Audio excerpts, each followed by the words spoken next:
Hi everybody, welcome back to Golden Rosa. I'm happy you're here today.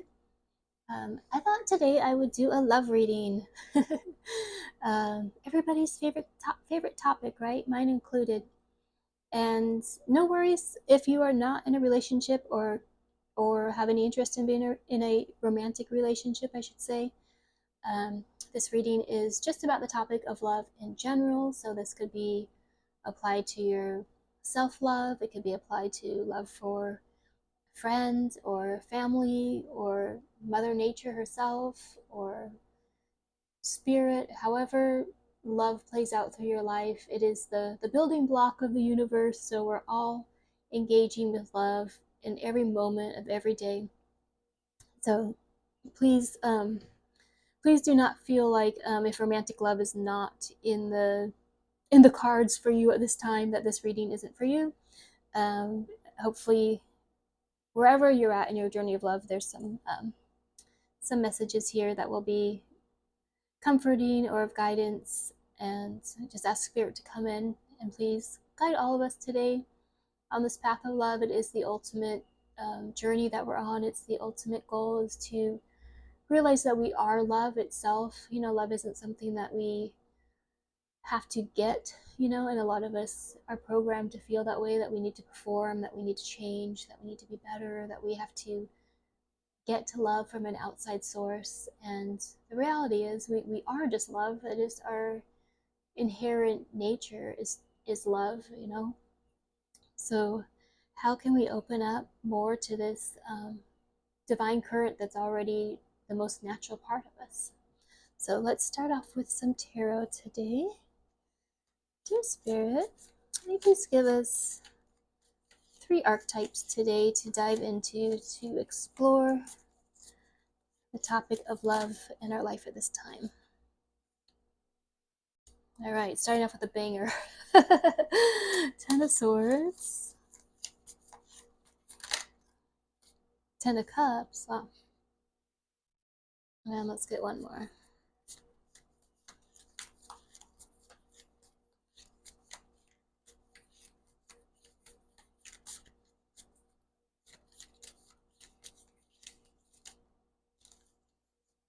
And the Moon. All right. So 10 of Swords is I've heard it be referred to in other decks as ruin. So it's not a happy card. As you can see, it has a skeleton and he's being pierced by 10 swords. Oops. In the traditional deck, he's like just lying on the ground and these swords are in his back and he's not feeling so good. Next up, we have the 10 of Cups. So this is a full circle. This is the probably the highest expression of love, like the fullness of love in the whole deck.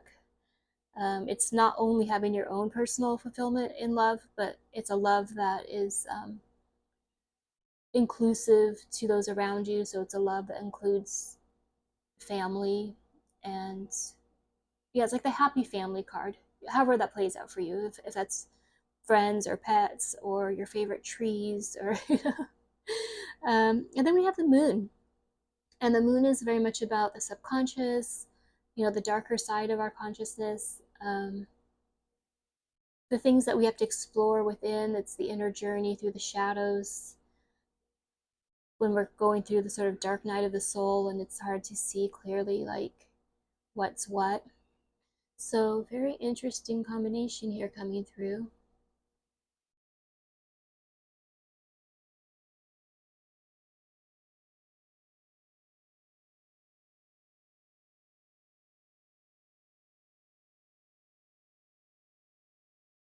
To make some kind of like logical sense of it, my human mind wants to arrange them a little differently and put them like this, because that makes more of a story that makes sense. Is that when we go through sort of these deep betrayals and feeling stabbed in the back and feeling like we can't possibly go on, that becomes our initiation through our own internal darkness, through our own internal sense of self-abandonment, self-betrayal, um, unworthiness. You know, when someone outside of us rejects us, it really brings up where we have that internal core wound, you know, probably from our early caregivers, whether they meant to or not, you know, if they didn't respond to a need we had or needs we had, that can be really imprinted into our subconscious mind. You know, and the moon is a lot about the subconscious, on how we take on these, you know, it could have been a pure accident too, you know, and that's the sad thing is when we're really little, we're such a sponge for everything around us, and we don't have a sense of self yet. We don't have it, like a baby when it's first born, especially human babies. They're born very early compared to other mammals because they're too big, quite frankly. Like you can't have like, you know, a 1 or 2 year old like inside the human body. So they get born kind of inherently premature in a way. Like they're not differentiated. Like a newborn baby is still an extension of its mother on some level. And so if the mother, you know, doesn't respond to it crying, or, you know, can't figure out what's wrong, it can give the baby the sense that I'm in danger, I'm not worthy of being taken care of. And this isn't to shame anyone, because it's absolutely impossible to get parenting perfect. But just to show how delicate we come into this world, and how we get these like really core wounds, and they get activated when other people maybe don't respond to us the way that we want them to. And then we think, well, I'm separate from this happiness, I'm separate from this happy family, or this happy collective, you know, that I could create on my own, because I'm not worthy of that. You know, I have shame inside of me for that time I made a mistake and I got yelled at. I feel like I'm not worthy because my needs weren't met. I didn't feel safe enough to be protected, or I didn't feel worthy of being safe and protected. Um, so we can have some really heavy wounding that's deep in our subconscious, which makes us feel like we're not a part of this greater whole of love. And it is unfortunately true that not every human in their present egoic state is safe. It's just a fact. And some of us do grow up with very unsafe parents who just aren't um, healed in themselves from their wounds, you know? And so they get passed on, and they get passed on, they get passed on. Like, I think this happens in every single family, you know, and for some people it's just a little blip here and there that gets smoothed out. And for some people, unfortunately, it's the main narrative, you know? So it's only by going deep into our own subconscious, into our own sort of hidden wounds and fears and shame and unworthiness, that we can start to, excuse me, we have to start to unravel those narratives so that we can get to this place of Ten of Cups, which is love with others, love with the world around us. And as I was saying, that of course requires us to have discernment about which people are far enough along on their journey of evolution to be safe, and which people are coming from a heart-centered place. Not everyone is in this world. A lot of people are functioning from ego and fear and illusions, and that's, you know, not to judge them. It's just where they are on their path. But the problem is when we encounter people like that and we have these deep wounds, and even more unfortunately, when we have these deep wounds, we tend to be magnetized towards the people that are going to reaffirm that story to us. So it's the subconscious mind that's kind of our own bridge between feeling very betrayed and left out in the cold and stabbed in the back and hurt and like everything is terrible, and this, you know, joy and unity and happiness. Like I do believe that we all have the ability to create that. We may not be able to create that with our family of origin, and we may not be able to manifest a ideal romantic relationship just because we want one. But all of us, I do believe, has the ability to create loving community for ourselves, and that, you know, that can include healing relationships with our biological family, and it can include having a wonderful, fulfilling romantic relationship in your own family through that. I'm just saying, if those two things aren't on the table, there's still the possibility for us to have really amazing community and love through friends, through nature, through our passions, through our art. So it's never a matter of like, can we have love in our life? It's just a matter of what our subconscious is holding on to, and what we believe about love, and what we believe about ourselves, and how those wounds and patterns are playing out in the world around us. And yeah, once we can sort through that, once we can start to see, you know, I'm in a painful dynamic with somebody because I don't truly realize that I'm worth more than that, you know. And I've had to let go of relationships that were super painful, you know, to let go of, because you think, I can't possibly let go of this person. But if they're making you feel like, here's one thing I'll just throw out, like an abusive relationship will always make you feel less than, because it's essential to the dynamic of the relationship. If you're hanging out with a friend and you treat each other as equals, and that friend starts to treat you really badly, all of a sudden you're just going to walk away, because you're like, you know, we're equals here. If you don't treat me in the right way, then, you know, bye, I'll get a different friend, you know.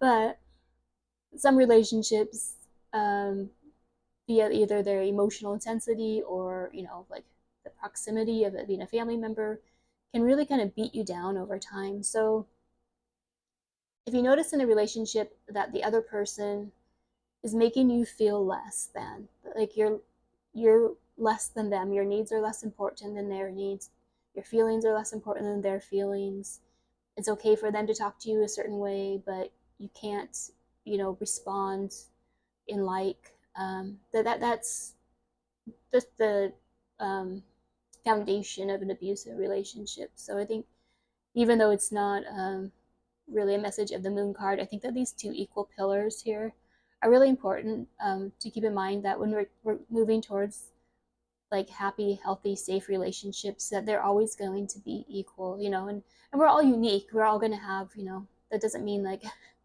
you're going to have the exact same skill set or the exact same, you know, gifts as the next person. It's just that in the context of your relationship, you're both equal pillars. No one is above the other person. Both are being treated very equally. And that's what you deserve, you know, like, so just keep that in mind as you're building your own happy family, whatever that looks like. That it's really important that everyone in your life treats you as an equal, and treats you with respect and kindness. And if they're not, then that doesn't mean that there's something wrong with you. That means that there's something wrong with them. You know? And I know it seems really obvious, but it can be extremely insidious in, you know, intensely intimate relationships, like, you know, romantic love or family relationships, that we get chipped away at subtly over time, until we don't even realize that we're operating in these patterns. So I'm just throwing that out there for some context. Okay, so we have a sort of basis here. Let's go to some ascended masters. Actually, first I want to go. Felt called today. We didn't initially have the alchemy deck in my cards today, but I felt called to grab an alchemy deck. So let's see. I'm calling Hermes Trismegistus, who is the patron deity of alchemy. Hermes Trismegistus, I feel like you had a message for us today. What would you tell us about love today?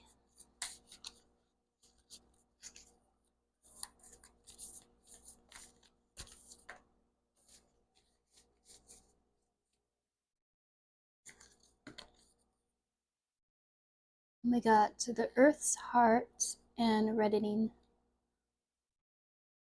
which I think is interesting, because, like I was saying, like, oh, there's even the rose. Like I say with this Ten of Cups energy, sometimes depending on where we're at in our our healing journey, we may not be healed in ourselves enough to, we're always worthy of love. We're never not worthy of love. But there are times in our consciousness when we're not able to really differentiate healthy love from unhealthy love, when those wounds are still like the louder voice in our conscious or our subconscious. And I know for me personally, like connecting to the earth, connecting to nature is probably the most healing thing you can do, because when you go into nature, yes, you could theoretically run into like a mountain lion or a bear or something that's feeling territorial. I'm not going to say you could never run into danger in the natural world, but it's very rare, very unlikely that would happen. Mostly if you're hanging out with the trees and laying on the grass and looking at the clouds and looking at the bugs and the flowers, you're going to find a very, very, very safe community in that. And if you didn't come from a foundation of safety, it's a really good place to start, to start to feel like you just belong to the earth itself. You may not feel like you belong to your family of origin, and you may not feel like you belong anywhere in society, but we can belong to the earth herself, and we do. All of us are, at the end of the day, the children of the earth. And so it's a really excellent place to start having a energy and feeling of safety, is just to connect with the earth herself. And then we have the reddening, which is in alchemy, there's the 4 stages. There's the negredo, which is like the dark night of the soul, the albedo, which is the purification process, the yellowing, which is when we begin to have a better sense of what's going on in our lives, like we have a little more clue. And then that darkens into the reddening, which is this very like fully formed, it's also called the rubedo stage, which is when we have this very ascended, fully formed consciousness, which has gone from the darkness to the light, essentially, or even beyond the light, because the light's kind of like the purification process. But when we become very integrated, when we become very whole, when those wounds are faced and they're acknowledged and they're healed, and when we can see ourselves with clarity and compassion and complexity, and those around us as well. So those are really important steps towards getting to this ultimate goal of having a loving community, is that we're able to have compassion for ourselves and the journey that we've been through, and for others as well. But that compassion isn't our compassion for others should never be outweighed by our compassion for ourselves. Back to this equality, is that you can have a sensitivity to what people have gone through, but that doesn't have to mean that you let them continue to treat you in that way. So you kind of come full circle. You've gone through your dark night of the soul, you've faced your inner demons, you've healed these parts of yourself. You can have compassion when you see the people around you acting from their wounds, but you also have the discernment to say, is this person capable and willing to face themselves? Are they willing to take accountability? Do they genuinely want to change? Are they genuinely working towards change? Is there an improvement here? Where that compassion is this beautiful, sunlight that helps this relationship to grow? Or is our compassion dragging us into someone else's wounds that they're just not healing, that they're just not working with? So thank you, Hermes Trismegistus, for that message. And let's get a card now from Rumi.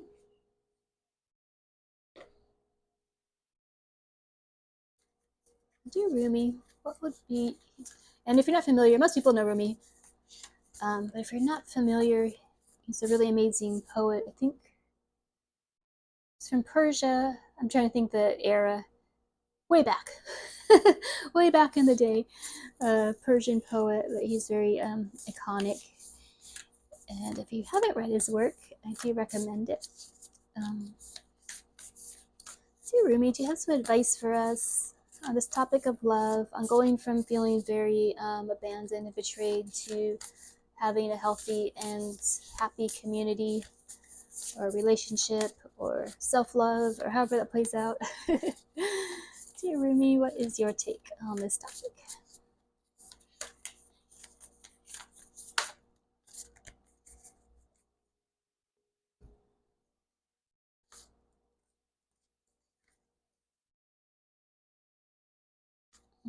All right, we got arise and we have resplendent with grace, which I think is cool if you look at the kind of the pictures we got going on here, because like I was saying with the ten of swords is a card where in the traditional deck they're laying down with all these swords in their back. So I think it's interesting that we have this card that says arise, and she has her head in her hands and she's looking very despairing, and then there's this angel next to her saying arise, you know. And then with this one we have resplendent with grace, and so this is like her or him or her rising up, you know, towards the light, you know, that they're going now towards the light. They're not stuck in this dark place.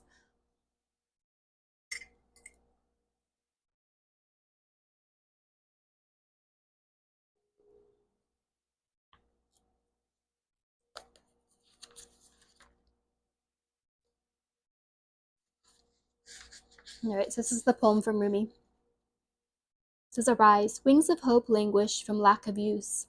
When wings dissipate and weaken, life begins to lose value. Every cell in your body is created to rise to challenges. Your life is meant to confront everything that holds you captive. Don't sit at the bottom of the well not caring about salvation. Listen to the voice within calling to you. Reach for eminence beyond your own maturity. Now that's a perfect poem for that card, for that topic.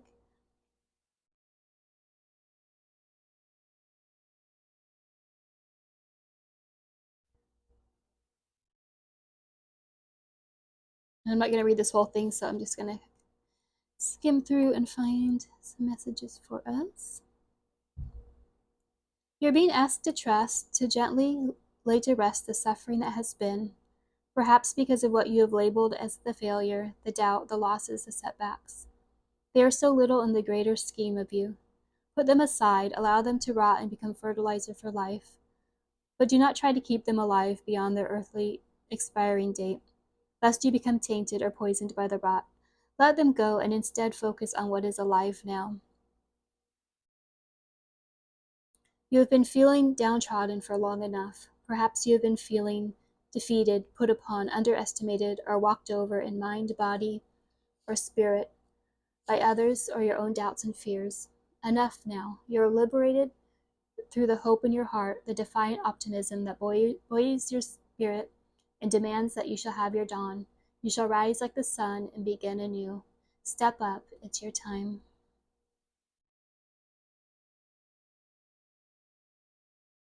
And there's a prayer to Rumi that says, I invite in life, I invite in love, I invite in what is required for my own spiritual success and thriving divinity.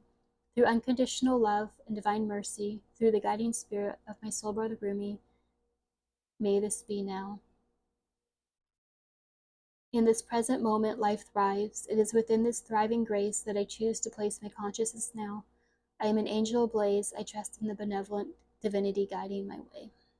So yeah, we have always in our dark times, there's the invitation to go towards grace. There's the invitation to reach out to the light, to reach out for guidance and love and help. And it can be hard to remember when we're in those spaces, but it is always there for us.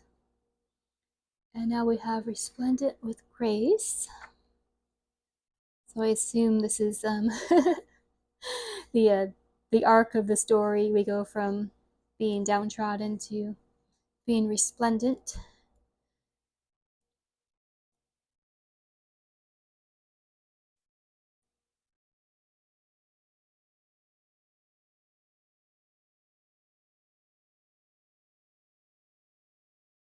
Is it difficult to see your magnificence? Without a mirror the size of a galaxy, how could you possibly witness all that you are? You must just, sorry. You must just catch glimpses of your truth now and then. Oh, if you could see yourself as I see you, in all your glorious fullness of being. You are swathed in the robes of grace, so light and free that they do not weigh you down, and yet so luscious and full that you can not help but stir the movement of all of creation as you step this way and that. You may be wondering if you can attain this next stage of growth in your life. You are already well equipped to do so, no matter what you believe about the situation, circumstances, or others involved, even yourself. You have within your soul possession more than enough grace to see you through anything you are bold enough to envision for yourself, or for any vision you feel life has bestowed upon you. So pray through unconditional love to access all that you are, to be supported by those beings that love you without condition. Pray to realize that you are so drenched in sacred grace that the well of your being is full. All that is needed to nurture you onto the next step of your life path is within you now. Success is yours, but you must believe in your ability, your readiness, and your capacity to take this next phase of the journey. How could it be otherwise? For you are one with grace. All right. Thank you, Rumi, for those beautiful messages. And let's get a card now from Mother Mary.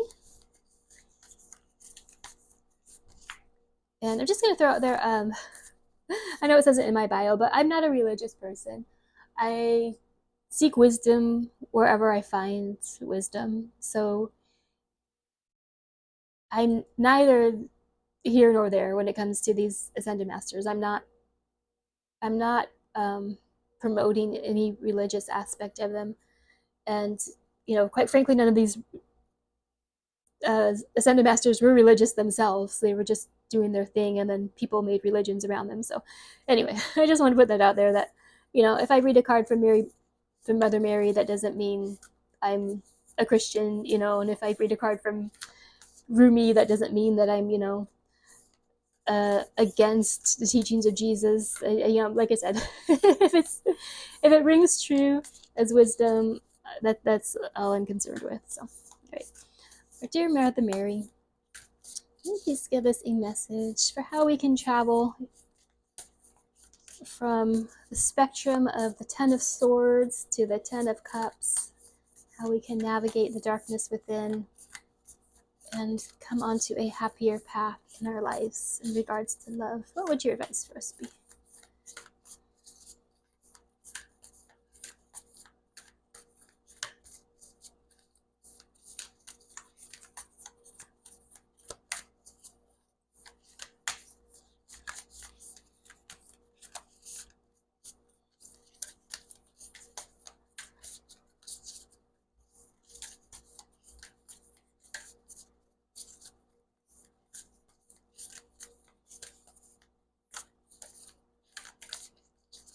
I'm not the best shuffler, and these cards are really big, so sorry. Oh, here we go. All right.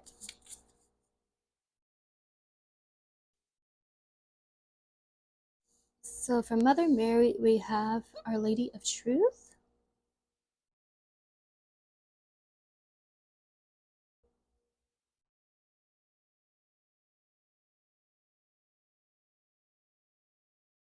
And I already love the essence of that because,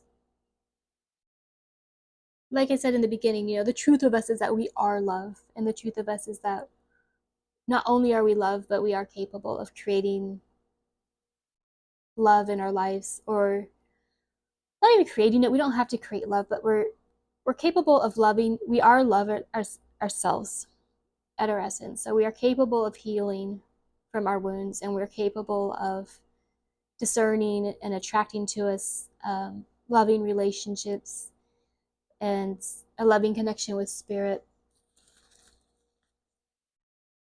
And it's only when we're in these really dark places, it's because we're operating from illusion. We're operating from the illusion that we're unworthy, the illusion that we're not good enough, the illusion that we're unloved, because someone else implanted that into us through their illusions. But the truth is, you and everyone who's ever hurt you, is,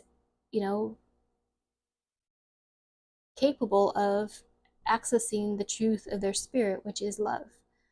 And we can't control if other people, choose to awaken to their truth, but we can certainly do it for ourselves.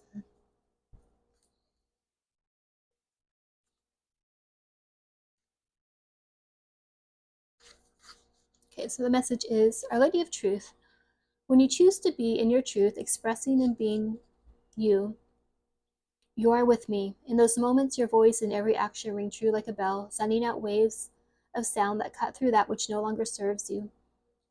Being in your truth empowers that which can assist and support you on your life path. Don't hold back out of fear. Be kind and be true. Let me help you attain both of these spiritual goals now. Remember, being in your truth is how you're closest to me. This oracle brings you comfort and guidance, encouraging you to honor your truths, and especially to be as truthful with yourself as you can be. Sometimes we may hide the truth of what we feel, even from ourselves, because we are scared of what may come as a result of being honest. We might fear losing a relationship or a job. We might fear that another will be hurt or think badly of us. Perhaps we may want to control how others perceive us, instead of being honest and running the risk of being criticized or subject to disapproval. When Our Lady of Truth appears, we are asked to run the risk of loss and to open up and be as real and truthful with ourselves as we can be, and not be fearful of letting someone or something go. Sometimes it isn't a matter of a person being bad, but simply that they may not be good for us or us for them. Sometimes we can be surprised at how the truth turns an impossible situation around and actually brings us healing and closeness. Where perhaps we once feared it would destroy a relationship, truth can often bring it new life.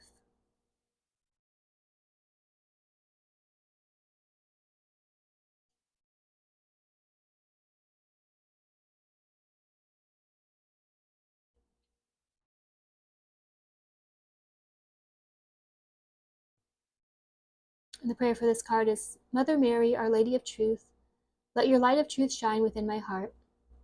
May I know and live my own truths with kindness, compassion, and courage. May each of us be supported in doing so, that we may live and let live without fear. May the light of your perfect justice shine bright for the greatest good. So be it. All right. Just going to get one more card here, this time from Mary Magdalene, who was Jesus's partner. Is my belief. She's certainly been painted with a lot of different brushes, but in my interpretation of her, she is the feminine aspect of the Christ consciousness, and the Christ consciousness is just the enlightened aspect of us. So each of us has Christ consciousness within. I think Jesus was just a person who fully embodied that consciousness within. But as he said, we all have the ability to do what he did. And by that, I believe he meant that we all have the ability to tap into our own enlightened self. And so Mary Magdalene was the feminine aspect of that consciousness in a nutshell.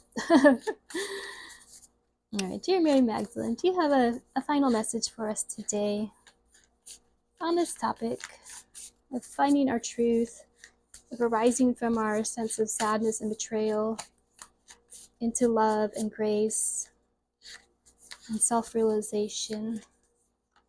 What is your message for us today? Thank you.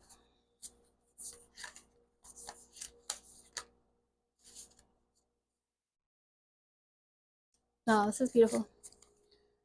So we have ascension. Just gonna move these up a little.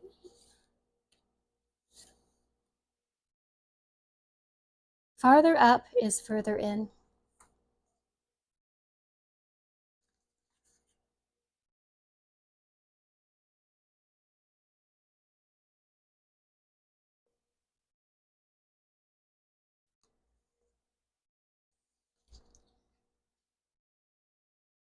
It's such a wild and miraculous moment when we realize that the good has never been above, beyond, or fully outside of us. It's such a wild and miraculous moment when we arrive at this truth, and the great big unsayable love that is the good is actually right here within us, in this fleeting body, in this bramble of an ego, like an indestructible rose perpetually at bloom in the center of who we are.